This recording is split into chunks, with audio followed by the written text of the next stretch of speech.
So, doing the weekly stream recording, and we are watching Bitcoin on the daily. Let's go to the weekly, guys. It's Monday. Okay, it's the weekly. We have some really simple stuff here.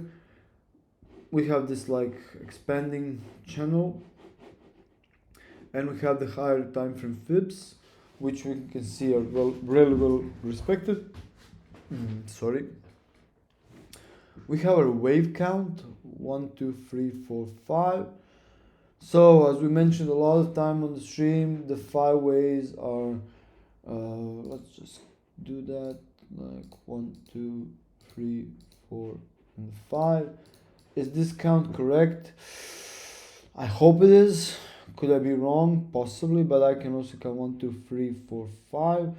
So can the fifth wave be really extended? Yeah, it's known to happen. Like you see here, this is like a 1, 2, 3, 4, 5. So you never know with Bitcoin, with the halving coming and stuff. So I'll just try and keep the logic clean.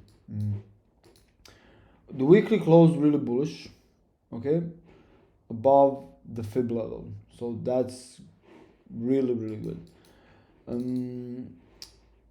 Bad is, and with good volume, okay, really good volume came in. Bad is we have a bearish divergence on the weekly. We have a bearish cross on the stock, really high, overbought.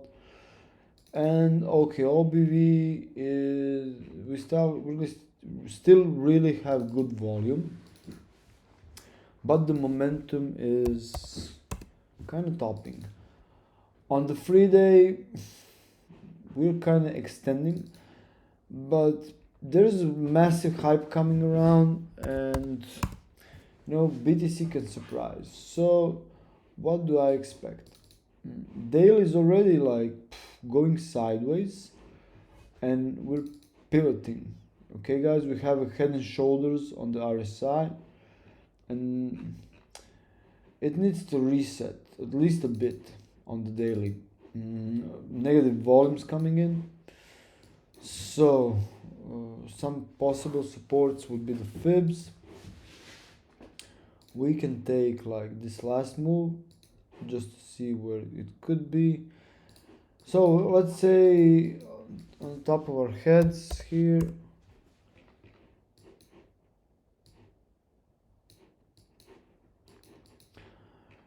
so we have some confluence. We have this diagonal trend line. We have the 618 fib, which bounced once already, and we have the lower one here, 48k. But in my opinion, this area from 49.5 support would be really crucial one. You see here, the cloud is thick. So I would love for this kind of to happen, like bounce, chop some more. Now let's say like this, like come down here, reject, here again, pierce the cloud, do something like that. Once price action goes into a cloud on a 4 hour or daily, then it stalls. Like the cloud is price action that stalls it. So while this type of chop would happen on BTC, alts would, let's say, pull back here with it, and then as we bounce, alts would get momentum. If we see total 2, it's something that we could project happening also. There's a lot of resistance, so total 2 maybe goes a bit up, comes down, bounces. Yeah, that's a gameplay I would be really happy with happening, something like that. And we see the 4 hours already coming down, so it needs to reset.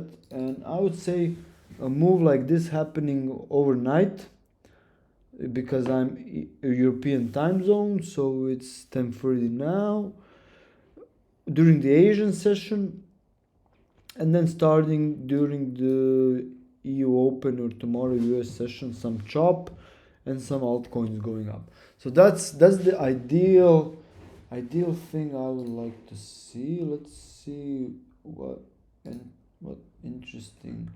We don't have some gaps. But we do have.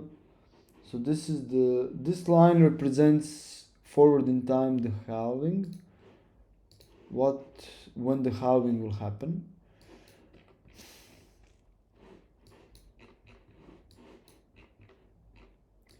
Yeah, okay. This is kind of filled, but not really a gap. So we don't have any major gaps to the upside, and we have still a shitload of these open gaps to the downside. But maybe they don't want to close it now. Oh, what's this? Uh, Kind of tiny gappy, but not much worth mentioning. Yeah, not even it's filled. So yeah, gaps are no go. Dominance is dropping still. Is it near support? Let's see.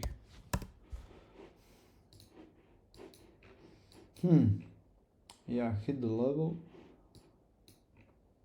Well, so dominance can come up, come to here, bounce a bit, and then maybe make a move down, and this will correlate with the expected projection of BTC reaching the cloud, and then its dominance, while it chops, the dominance chops also.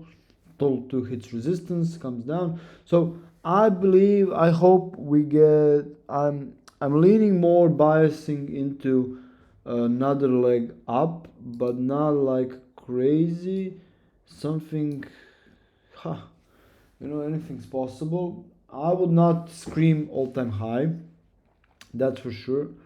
But I would say like move up, and then the thing is taking profits. Nobody knows it was the top until the price is like 30-50% down on Bitcoin. That means alt's dumped 80%, and then you realize, oh, the game is over. So if you're sitting in well positions, be happy with profits. Don't forget to lock, move stop losses, and to build the long-term positions we're talking about, for the next cycle that's pretty clearly happening. So I hope this update helped you guys and you enjoyed it. Please give us a thumbs up, and yeah, like and subscribe. Thanks for joining, and we'll catch up in the chat rooms. Bye guys, it was Luke here.